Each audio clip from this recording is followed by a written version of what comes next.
Welcome, everyone. And super stoked to have Steven on the call with us. Welcome, Steven. What's up, brother? How you doing? Yeah, doing well. Thanks to you. These past couple of months and couple of years, and we can talk about that. There's so much we can talk about. And I can wax lyrical about yourself, but maybe you want to introduce yourself to those who are watching for the first time. Say hello. Sure thing. Yeah, I'd love to. My name's Steven Kuhn. Alex and I have been friends for probably about since 2020, I think. And where we met in Italy on a trip with some friends. I am an American living in Europe, actually now in Turkey. I lived in 10 countries, served in the U.S. Army, went to Iraq, did all that stuff that young men do to feel better about themselves, to prove themselves, right? And then I realized that was my wrong path, and I got into a whole different path, which now I'm an advisor for men between 25 and 35 years old. I've built businesses, turned around 100 businesses, owned 20 of my own, lived in 10 countries, worked for celebrities and rock stars and things like that. And I basically take all that knowledge and experience that I have now and pour it into younger men. I'm 56 years old and help them achieve something, collapse time, and be at a place where they want them to be in 20 years and get it in 5. Yeah, which is 100% what you're doing with me. I mean, in less than 3 months. Most people do it in 3 years. Yeah, it's crazy, man. But you're an exemplary example of someone who actually takes action immediately. Yeah, let's look at that, like the whole taking action thing, because I don't understand why. Here's the thing, I do to an extent understand why some people don't take action. You said this yourself when you were in Peru, and you posted this thing on Facebook about the fact that I listened to feedback. And you've never met anyone who takes on board feedback and implements it straight away. For example, when we were on San Pedro and I was like singing my guts out to Supertramp, and you just came over and was like, Alex, you may want to sing in your head. You know what I mean? And there's other people who just don't listen to feedback, don't take it on board. Recently, I sent out, there's a book that I love called The One Thing. And I sent out like 30 PDF copies to people, all for free, because they commented on the post. None of them read it. Literally not a single one. So I'm not doing that anymore. So some people just don't take action and give it away for free. I don't know why that is. There's no accountability. There's no buy-in. There's no risk. There's no nothing. You get something for free. It has no value. Mm-hmm. And it's unfortunate. But, people say, hey, Steve, I really need your help, and, I'll give them an idea or introduce them to somebody. But if they want more help, and then you say, okay, I'll give it to you. And then they don't even do anything with it. They just take off. And like, well, if they would pay for that, at least a nominal fee, then they have self-accountability saying like, I invested in this, I better do something. It's like there's always there's a fine line between that. Also, for my accountability, if I would give someone a break, like someone said to me, "Hey, I can't afford that. But I still want to work with you. Can we work something?" You give them a break, and then they don't show up for 3 weeks. It's like, what's the point? You want to help somebody, you want to be good to somebody, but you can't help somebody who won't help themselves. And you're someone who not only wants to help themselves, but takes massive action and implements to the T and even more. Yeah, I mean, for example, I called you up as I was leaving that job. The job, great job, but no longer suited me, no longer suited them. And I said to them, yeah, look, I want to write a book. You asked me 1 or 2 questions, gave me a little bit of feedback saying, don't write about storytelling for sales, write about your bipolar disorder and burnout. That's the kicker here.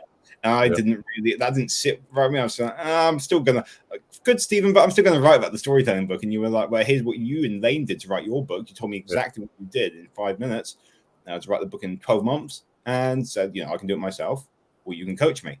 And then you said to me, say yes or no, don't say maybe, don't even think about it. And I said, yes.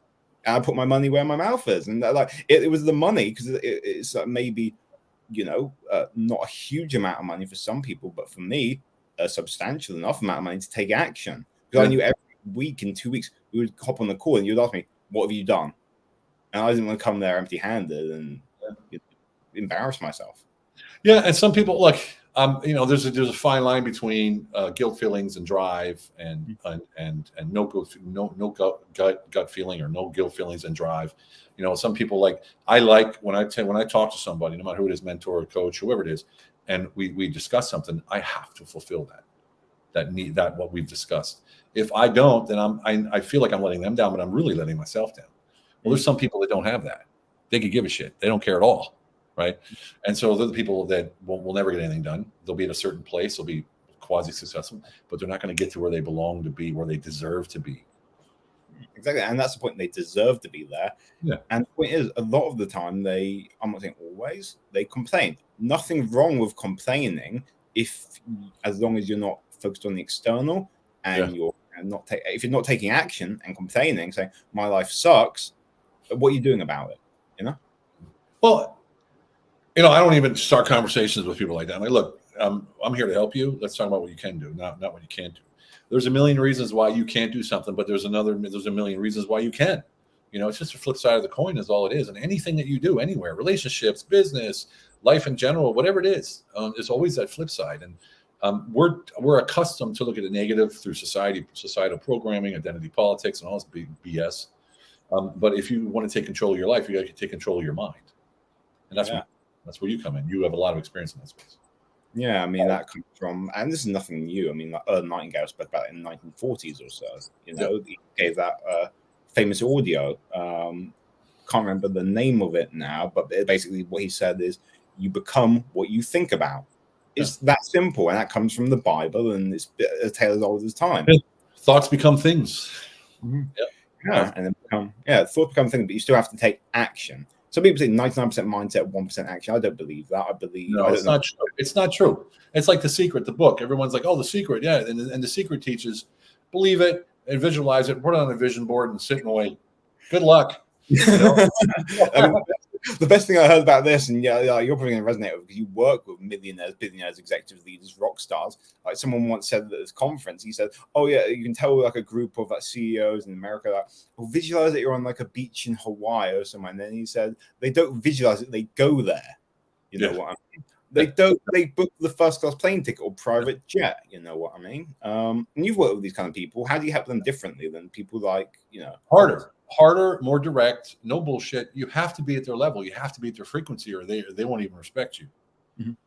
And working with some of these people, it's like you have to step up and say things maybe that you wouldn't say to somebody else, but you have to say it to them, because otherwise they're not going to hear you, right? If you're going to be like, "Hey, Mr. So-and-so, we need to," be like, "Who the get away from me?" It's more like, "Look, this is what we talked about. This is what we agreed upon. This is what's got to happen.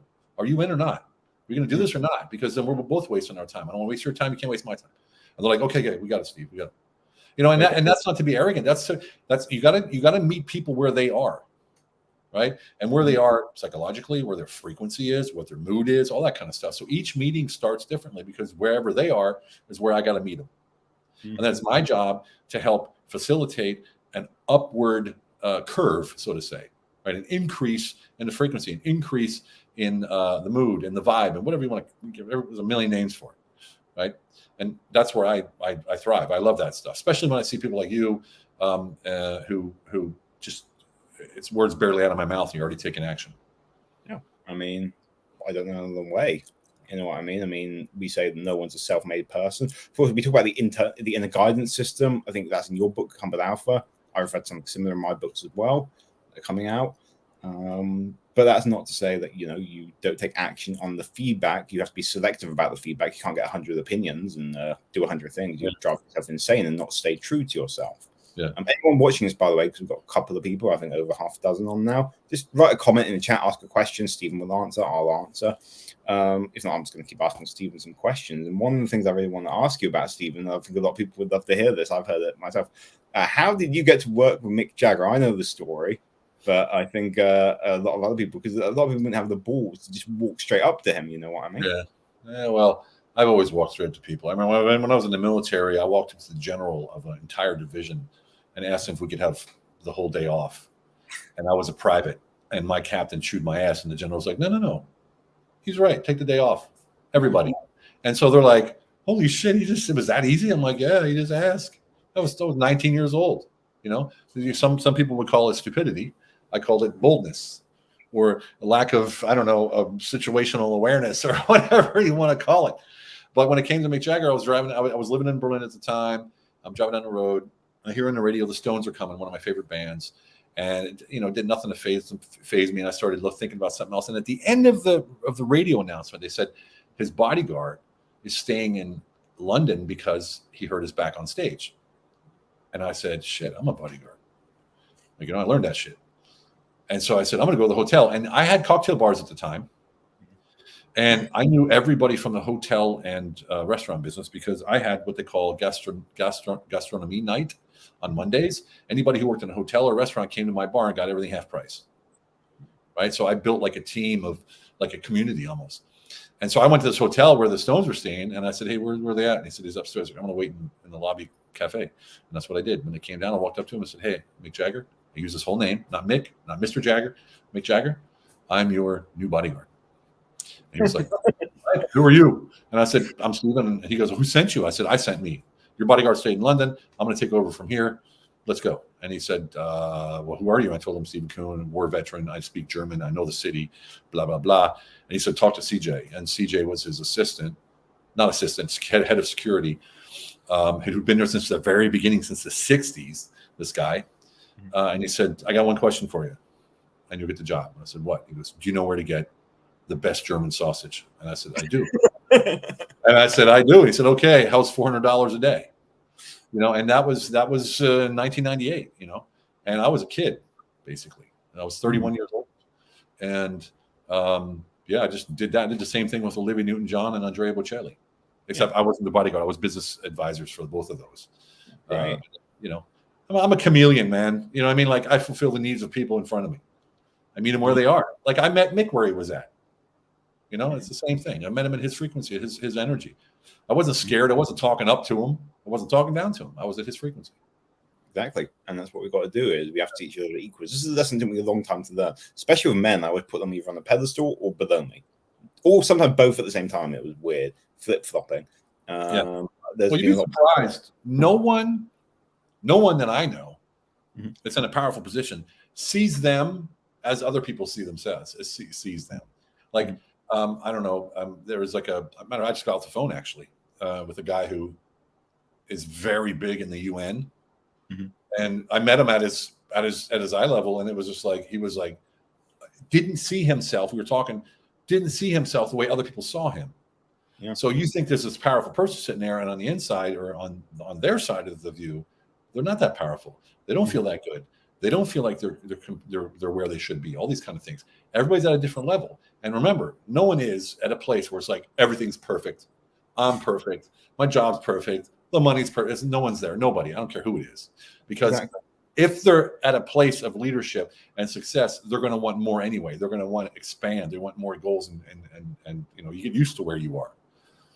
Yeah. I mean, here's the thing. It's the I guess you can call it the uncertainty paradox. I mean, you were speaking about Mick Jagger, and you walked in there with such certainty and seeing him as an equal at eye level. There's another story in your book about the time you were on the plane and the guy was trying to sit in first class or business class, got down to him at eye level. You know what I mean? Same thing with Mick Jagger. And now is what I do with other men. And what you were talking about just now is something, I'm not going to get too philosophical, sociological, but Charles Cooley, philosopher in 1912, wrote about the looking glass effect, which is a great quote.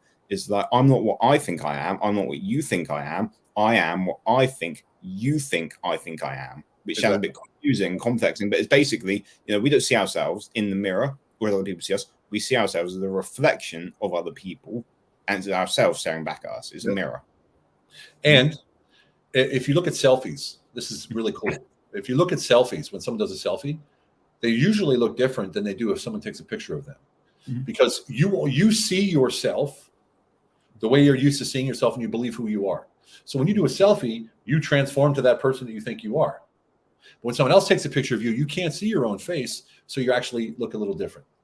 And with my wife, I see that. It's like two different people almost. It's the way she looks at the camera when she sees herself as compared to when she looks at the camera when she doesn't see herself. It's like almost like two different people, just because she sees herself the one certain way and the rest of the world sees her a different way. They even say, you know, there's sayings that, you know, reality doesn't exist. It's not even saying, it's scientifically proven. Reality doesn't exist unless someone's looking. And it's like, you look like you think you look like. You look like the way that you've been brought up to think that you look like.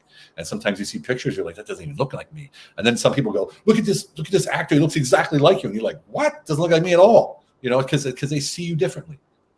It's interesting because, you know, my fiance Chris, she's a visual communication photographer, works as head of marketing at a real estate company. She showed me a lot about photography. And says the exact same thing as you say. You know, she's showing me how to take selfies and photos, and she makes me take 50 photos before I can finally get it right. Sometimes I get it right first time. I remember when we were in Budapest together, you know, you, me, I forgot exactly where we were. You know, you were staying in this. I lived there in Budapest. Yeah, but on New Year's Eve, when I met up with you. Yeah. I don't remember exactly well, but I was taking a photo of you, and then you're like, no, don't hold the camera up a bit more. John taught me this. You know what I mean? Yeah. up above, at just above eye level, pointing down, and get rid of any bags or shadows under the eyes that make it look like you have bags under your eyes. That's why they do that. Just little things. Olivia would be like, stop, raise the camera. Like, she would get really mad if you try to take a picture of her without her telling you where to stand and what to do. Yeah, and I think like visuals are powerful. We were talking about, I showed you my website I'm building the other day, and it was like the image of myself on there, the photo, just like, we know it's bad, or I have other people telling me it's bad, it's not going to be published on there, and we're like, why do I even need to have a photo of me on there? Have a photo of the benefit or the result, because that's what people want to see. Something that represents the results of the benefits. Yeah. So I mean, talking about, oh yeah, you were talking about certainty. Certainty is the key to success, in my opinion. Certainty allows you to let go of the how you're going to do anything, and being certain comes from knowing your identity and knowing who you are. Which in our book, Unleash Your Humble Alpha, the first chapter is all about identity. And once you know who you are, you sort of like, it crystallizes. It allows you to focus more and maybe crystallize your purpose. And your purpose, when you're in your purpose, it completely amplifies your true identity. But if you don't know what your true identity is, you can't find your purpose. Your purpose can't amplify that identity. So like, if you ask anybody who they are, they're going to say, I'm the CEO, I'm a father, I'm a mother, I'm a grandmother, whatever. That's not who they are. That's what they do. That's their position in life, right? That's not who they are. Who are you really? And most people can't answer you. 99% of the people in the world can't answer that question. And it's a shame, because once you realize your true identity, then you build a foundation, I call your operating system. This is how I operate. This is what I'm good at. And this is where I focus. That's your operating system, foundation to build a house. You can't build a house on sand. You need a solid foundation, and this finding your identity is that foundation, and that's what creates certainty. And certainty allows you to let go of how you're going to do anything. It's amazing. I was 5 years old, tried building a house on sand with a sandcastle at the beach, got swept away in 5 minutes by the wave. And you're completely right, because like 2.5 years ago, I didn't know who I was. I read your book. I did exactly what you and Lane suggested in the book. I even went with you to Peru to figure it out. Spoke with Turia and got coaching from him for 3 months afterwards. All of this stuff, which cost time, energy, effort, and money. Now I can say with certainty, I know exactly who I am, so my mission, values, purpose. And I say my value statement every single day, minimum once, like a mantra with the 7 core values. And that's how I live my life. That's my operating system. Have you ever come up with a life mission yet? Life mission. Why don't you explain that for us? Well, for me, it's like it took a while for me. Like, what do you like? What's important for you? How do you feel when you're living that part of your life? And I came up with this. I create radiant value to elevate others to a higher frequency. That's basically what I do with everything that I do. That's the intention behind it. That's my macro vision, my macro purpose in the world. Create radiant value, or the ripple effect, right? To elevate others to a higher frequency. And that's something that I take pride on. Now that'll change depending where I am. If I'm on stage speaking, then I will. My intention is that, but I'm more focused on the people in front of me. Right. And really, my focus is to depart in from, for instance, the ripple effect in that case would be me departing my knowledge and experience in the hopes that they would learn something from it and make their life better. Mm-hmm. Hence the higher frequency. And when you know this stuff, Alex, man, it's how you operate. It's like the operating system on your computer. If you don't have an operating system, it's not going to work. Mm-hmm. Right. It's not going to be, it's not going to work. There'll be updates and there'll be downloads and, virus, antivirus. So of course, it's the same thing with us. But you have to have an operating system from which you can build upon. Yeah, we can talk about some of those like down there, like the Sam Pager, and I'll ask her in a moment. But before we get there, what I really want to talk about, going back to the operating system, is like some of the things like you're talking about frequency, and a lot of the people that you work with, I work with, and people that are in the world, there's maybe like 20% of them are tuned in to things like frequency and vibration and all this kind of stuff. The other 80% maybe don't care about it, or they hide it. You know what I mean? They may be affected by it. But, does the CEO of a company really care about, raise your frequency? You know what I mean? This kind of stuff. No, it's because the frequency and all these esoteric meanings are often used by esoteric people. Mm-hmm. And people in our business, in our corporate world, and in leadership, so they're scared to use those words. So it remains a divide. But I don't care about that divide. I straddle both worlds, and I absolutely when I took over a company in Budapest back in 2009, I had just come out of the monastery. I spent 8 months in a monastery with Benedictine monks after a suicide attempt, and I became like Zen, completely Zen. And I went into this corporation. I had 30 to 50 employees, and I implemented esoteric principles underneath the SOPs of the entire business. So there was kindness with each other. There was time out every day at 2:00 to do a credo moment. We had a mission. I inspire myself, I inspire my team, I inspire my members, and I inspire the world around me. These are we had these core principles of life based upon these esoteric principles. I talked about frequency. I talked about all this kind of stuff, but I did it in a suit and tie, and I was implementing it into a business that was making a profit.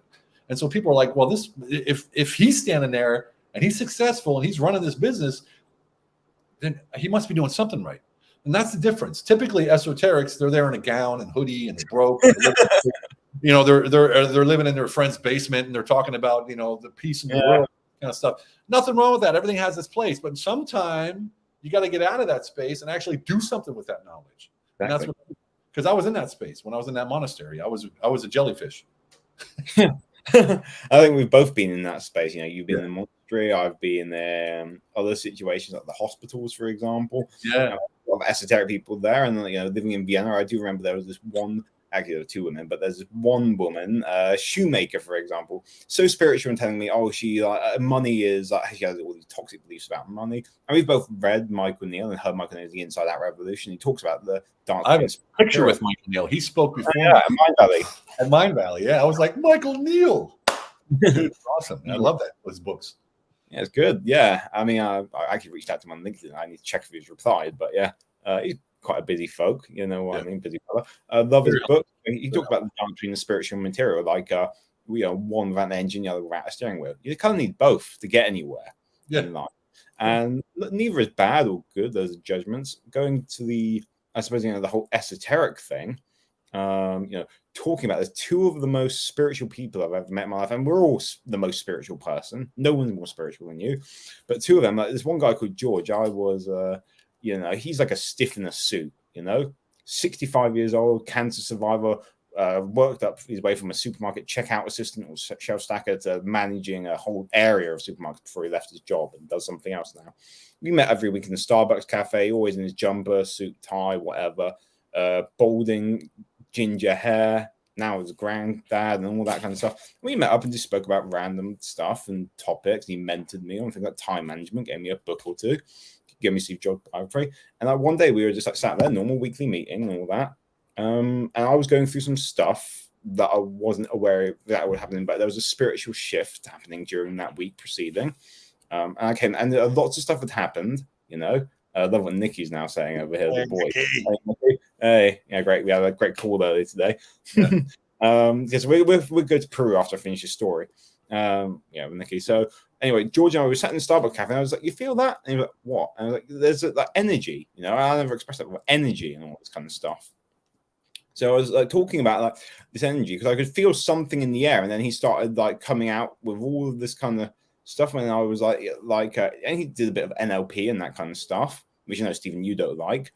But that's his modality. And he started telling me all of this kind of stuff. And one of the things he said that changed my life was humanity is moving towards a state of collective consciousness.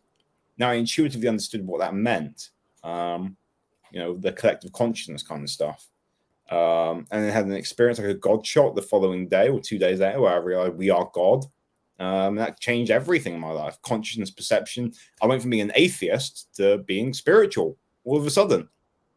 I didn't believe in God before that. I had no concept of spirituality, and it was a God shot. You know what I mean? It took a few years to integrate all of that into my life. So now let's talk about another kind of integration, that with ayahuasca and San Pedro, that Nikki joined us on that trip. Why don't you tell us about that, Stephen? Because you've had the journey 8 times. Well, I've been working with plant medicine for 17 years. About the last 8 years, I'm going to Peru directly with the Myberg family, and I do trips there. That's where I met Lane, my co-author and business partner. He came to one of the retreats, and that's where we met, and that's where we came up with working with San Pedro and ayahuasca. And I did ibogaine. We've done 5-MeO DMT, bufo, all these kind of things, and it was all to facilitate sort of growth. And in the beginning, I did it because I was stuck. I was like, man, I'm so much capable of so much more. What the hell's going on here? Because we get programmed with society. You got to do this. You got to do that. You got to be this. You got to be that. If I'm there, that means I got to get there. If I'm there, that means I got to get there. All these kind of things. And I was sick of it. And so I started with plant medicine. And then, we last year you joined a group of incredible group of people from all over the world, and Kuwait, Israel, America, Germany, Hungary, you name it, like America, whatever, Canada. It was an incredible group of people. I had a blast there. And Nikki was one of those guys who's commenting right now. And we just had a call today, or yesterday actually, as well. And I was sort of worried about you being there because it was your first experience. We had a lot of consultation with the team before that, right? You even said something like, I think you told me this after. You said it's either going to be a train wreck or it's going to be the most beautiful experience ever. I think that's what you told me anyway. It was. Why don't you share your side of the story, Actually, man? Why do you think it may be a train wreck? Be honest. Because you get exposed to the real you, and you get exposed to your thoughts that are in front of you like a picture. Like you can't hide. There's no hiding. Like you find out what you're all about and where your true fears are. And it's the whole thing about plant medicine is surrender. And a lot of people fight that. They fight, okay, no, because if some, like for instance, ayahuasca, I've died God knows how many times. I've melted into the earth and turned into worms and stuff like that. You have to accept that. You have to embrace it and love it. And that's what the transformation is all about. A lot of people fight that stuff because they don't want to know. They don't want to see. They don't want to see past what they know, right? And I was worried that, because of you're a corporate guy, you're very head heavy, logical, very logical. And a lot of times people have a problem getting out of that logic into the heart, because remember, the mind doesn't feel and the heart doesn't think. So if you're only in your head, you're not going to feel it, right? So you have to get down to your heart. And I was worried about maybe you might have some sticking points there. But I also knew that if it was going to be a breakthrough, it was going to be amazing. Yeah. Because it'll be like the floodgates opening. It's like just pouring out. And I think that's what happened. Literally poured out. Don't know how much. Well, again, there was definitely purging going on. That's what I mean. It literally poured out. Yeah. Yeah, I remember pouring out, and then I Turio, and looked at me, and I was Turio the entire. We spoke with him last week. Turio the entire time when the retreat was just really looking at me like. The entire, and the first time I was like looking away from him, and then a minute later he's still looking at me. I'm like, what the fuck is this guy doing? And it was only at the end, towards the end of after the ayahuasca, then I could tell his gaze for like 2-3 minutes without blinking. And I guess like to give some background context, you're saying, I am a logical corporate guy, PwC trained, worked at Facebook for over a year, and left the Facebook job shortly before going on the retreat. They paid me a good bonus to spend a whole month in Peru, which was nice of them before I started the new job. And I also broke up with the ex-girlfriend of mine who I'd been out with for like 3 years or so before that. And, you, Lane, and myself spoke about that, all of this in the coaching session, and the fact that I was still on medication, and the fact that I was living with my parents at the time, and the fact that this and that and this and that was all going on. And in less than an hour, you kind of broke my mind. This was even before I went to Peru. You and Lane, you were talking about the paradigms and the beliefs, and I don't remember if it was you or Lane who said this, but about the bipolar disorder, you said, well, actually, it's just something you've programmed yourself into believing. And I came to the realization on my own that I choose to enact the symptoms of bipolar, for one. I choose to take the medication, and I'm not somebody who has bipolar. I don't have bipolar disorder. I have been diagnosed with bipolar disorder. It's not my identity. And that doesn't just dissolve. And then we just spoke about the medication. Am I going to take it or not? And so, no, it's a safe space. Again, you're programmed. It's just like someone, how many people say, hey, I have ADHD. What the hell do you mean? It's not even a real thing. It's not even a real thing. It's made up by the pharmaceutical industry to sell drugs. It's been proven it's not even a real thing. Right? People are just hectic these days. We're bombarded by 3,500 or 3.5 million images a day or whatever it is. It's like our mind is just going, gaga. And, I think there's a lot to be said for someone who takes control of that and says, hey, I want something different, man. Like, I believe that I've been programmed to be. If you have a doctor telling you, your whole life you're bipolar, then you're going to believe it. But basically, that was me from 17, 18. Doctors tell me, you have depression, take the pills. Didn't work. You have bipolar, take the pills. Didn't work. The best period of time was the 3.5 years old. I've been there. I was on 13 meds. Yeah, 13 meds. PTSD, depression, manic depression, you name it. I mean, it's just, I was in it. I got off all of it. Yeah, I speak about it in the book, the labeling, the stigma, like all of this. And again, here's the thing. I don't know if it was better 200 years ago. What people did 200 years ago, they still had mental health, so to speak. But what it is, they basically got skull fucked after work on alcohol and all that kind of stuff. And the laudanum, which is like the thing called opiate before heroin. I don't know if that was better. They never had the doctors tell them what to do. I'm not saying anything bad about doctors. There's some really wonderful doctors, and we kind of need the medical profession. If you have a heart You do attack. for structural things. I think there's a lot to be said for psychiatry or psychologist or whatever, if you know the difference. But I think there's a school of thought that too many follow without actually looking at the person in front of them. And they follow a guideline. Like if you ask a doctor, they go, and what do? If you've seen a big blue book, right? It's a big fat blue book. Oh, yeah. Yes, I'm fine. They look at you and they diagnose you, and then they look in the book. Okay, these are then if these are the symptoms, then you must have this. You're like, are you kidding me? You're looking in a book? Hell, I can do that. Come on. So a lot of these doctors are basing all of their recommendations on a book, which is what? Static. It's static. It's not growing. It's not moving. It's not adapting. It's not learning. It's a static book. And so they're given advice based on a book that's not evolving. And it just drives, of course, there's new additions, but in that moment, it's for me, I have zero trust in any kind of psychological treatment. I tried everything. I was forced to try it, and it was all bullshit. The first thing to do is your mother, your father, your kid. I'm like, come on. I was in a war. And my friend died in my arms. It isn't about my fucking mother. It would piss me off. I'm like, and I would warn him, like, look, I'm going to sit down and talk to you, but don't talk about my parents until we're down the road. First thing they asked, what's your relationship like to your mother? I'm like, see ya, and just walk out. Like, it just won't happen. And people are like, well, you don't know what the industry is. Yeah, but I know what's good for me, and I know what I don't want. I mean, if you try to get me to do something I don't want to do, how's that therapy? Right? Yeah. That's the thing. It's the diagnostic, the script, and you can tell when someone's like coming in pre-planned. You call it the cookie cutter approach or whatever it is, and you say you show up completely present every time. And regarding doctors, I mean, it's people who work in the medical professional, incredibly high rates of alcoholism, drug abuse, and we know not directly one of those doctors or psychiatrists, but through reading his books, Dr. David R. Hawkins, who was a drug addict, alcoholic. Was going to kill himself because he had access to many drugs at the age of 38 because he literally could not walk anymore. He was so addicted to alcohol, and he put the needle in his arm and was like, oh, let me try this Zen thing one last time. And, that kicked off the next stage of his life after his experience. And he never spoke about it with anyone. But in his psychiatry practice, all he did was sit there and give love to people. Yeah. And listen to them. That's it. And they walked out healed. And it's because thou shalt heal thyself, the human body can heal itself. You just need to give it the right environment to heal itself. And that means what goes in and what's around you. So what you eat, what you drink, and your surroundings. There's a lot to be said. I mean, there's so many different studies. There's plants in your house. Does it matter? Doesn't it matter? And, if you're out in the green, if you take your shoes off and walk on the ground, you get grounded from the magnetism. There's so many things you can do to heal yourself that people just don't try because they're freaking lazy. I remember when I tried that with the earthing. They call it earthing, right? Grounding or earthing, I think it's called.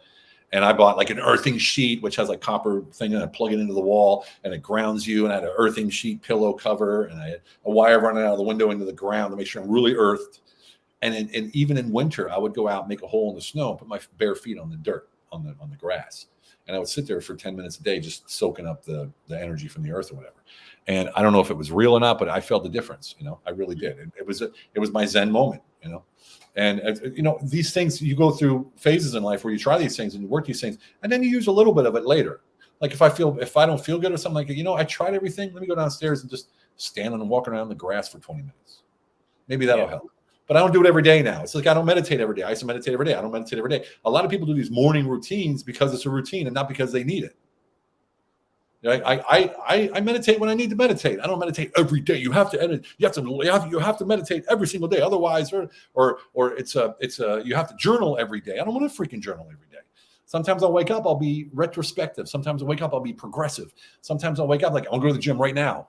Sometimes I want to chill, drink coffee, and then maybe journal or read, or maybe I'll just meditate, do the 5 Minds tour, and these kind of things. Yeah, but people were forced into these different things by doctors and practitioners, and I get it. Everyone's happy and they're success. When you're successful at something, you're good at something, you want to share it, right? But most people say you need to do this and you need to do that and you need to do this, and if you want to be successful, you have to do this and you have to do that. It's all relative. It's words like have to, should do. At the end of the day, you're the only person who can make decisions for you is you. Yeah. The only person, and I love Barry Long. May have spoken about him a few weeks ago. Stephen, you heard of Barry Long? Yeah, very long. I've heard of him. Barry Long, he says in his Law of Life recording all about karma, which is basically take responsibility for your life. If you're not happy, you aren't taking responsibility. You are the circumstances of your life. No one's going to change it other than you, so you better get responsible. That's pretty much it. You don't need to listen to the whole hour and a half recording. That's it. Take responsibility. And don't do what other people say you should do, have to do.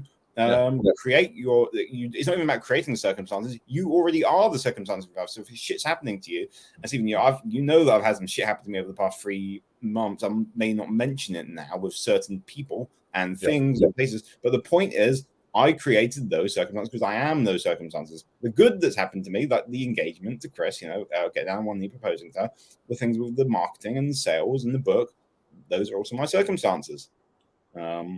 And I was a direct result and manifestation of things like the plant medicine, for example, the coaching, because I chose to do those things. And the barefoot on the grass, I do that sometimes every day. I go to the forest, take my shoes off, scream, shout, shake, and then sit down for some meditation. Yeah. People are like, oh, that's embarrassing. You can't do that. You can't talk about that. Oh, no, when I'm feeling, look, I get up sometimes in the morning and I'll have dreamt of the war or death or something. I just want to stick a knife in my neck and end it. Like that's my first thought when I get up. Now, if I embrace that thought, I'm probably going to do it. So what do? I go get up, I go to the gym, I get myself back into the Zen mode. I listen to typically reality transurfing, which is my favorite book. Oh yeah. Yeah. And then I come back and I'll take a shower. And when after I'm taking a shower, I'm shaving, I'm looking in the mirror, and I will not leave that mirror until I'm in a good mood, until I'm happy, until I'm abundant in my mind and joyful. Because otherwise I'm just going to keep that downward spiral. And you know how that downward spiral starts, right? And it just gets faster and faster and faster and faster and faster. Next thing you know, boom. Yeah, I've just posted that as a comment, Reality Transformed by Vadim Zeland. Took me the best book I've actually didn't read it. An audio book. It's like 38 hours of audio. It's crazy. Most amazing book I've ever listened to, and I listen to it constantly, over and over and over and over and over and over and over again. I mean, that's the thing. Sometimes you need to listen to things again and again. I got the same with the Inside Out Revolution. Inside Out Revolution. Inside Out Revolution. I've listened to that 20 times. Yeah, I mean, but reality transurfing, it's kind of something I felt I just need to listen to it once and actually do it. Just try it out, experiment, explore it. Well, it's more about observation. That book, right? It's like they talk about pendulums, the energy of the pendulum, and everything's a pendulum basically. If you get energy for something good or bad, it's attached to something else. And do you want to be attached to that? Do you want to take your power from a pendulum? Do you want to take it from yourself? And these kind of things. And it just allows you situational awareness to be more, more decisive in your decisions when you're thinking about it, for me anyway. And I like parallels. Like today I was listening and it was talking about people without guilt are typically more successful because they're not worried about what other people do. That doesn't mean they're good people. It doesn't mean they're bad people. It just means they move forward and they think of themselves first. And society says they're egotistical and they're arrogant and all that stuff. But in the end, you're taking care of yourself because that's who is supposed to take care of you. Like, it makes sense to me. You know what I mean? And I'm a guy who feels guilty if I don't fulfill the needs or I don't do the things I'm supposed to do or what I've signed up to do and that kind of stuff. And I know other people who could give a shit. They're doing what they're doing and that's it. Here's the thing, that's exactly what the title of my third book is called, coming out in 2025, called 7-Figure Self-Care, which basically means 7-Figure Self-Care is effectively treating yourself like the most blessed, beautiful, and prosperous being in the universe, because that's exactly what you are already. Things like guilt, shame, conditioning, whatever. People don't treat themselves that way. They spend 18 hours at work. They don't spend enough time with the kids or the dog or sunshine or whatever it is that floats their boat, and they forget about self-care. Yeah. So it's about getting to that. And it's just simple. All it is a question of where are you spending your time, inside of work and outside of work. Outside of work, is it with your family? I know. I love going to the spa. Nirvana Spa is my happy place. That's where on the 21st of July I got down on one knee, proposed to Chris, because it's my happy place. I was thinking about doing it in Scotland because of the TV series Outlander. We both like the castle. But instead I did it in my happy place. And I have other happy places like the magical bench in the forest. And I go for walks and I say no to people that piss me off or who are late. This is self-care. Yeah, it doesn't matter what works for you, as long as it works for you. Doesn't matter. I don't care what people think about me if I do this, that, or the other. Hell, when I first went to Budapest back in 2009, when I took over that company, I used to go downtown to Saint Istvan, which is Saint Stephen's Cathedral, and it's the main tourist area. And I would sit in the middle of the steps at about 7, 8 o'clock at night and start meditating in front of the entire world. And I freaking loved it. I felt all the energy. And I'm this business guy. People are like, what the hell is he doing? But you know what? People started coming with me. People started to say, what do you do? Like, can I try it? And next thing you know, I had people follow me. Same thing happened when I had my clubs in Berlin, and I was working at this one club. And before the shift, I would meditate, and it was on the 20th floor, overlooking the entire city from ceiling to floor, a glass. And so you could sit on the 20th floor, look at the entire city. Beautiful.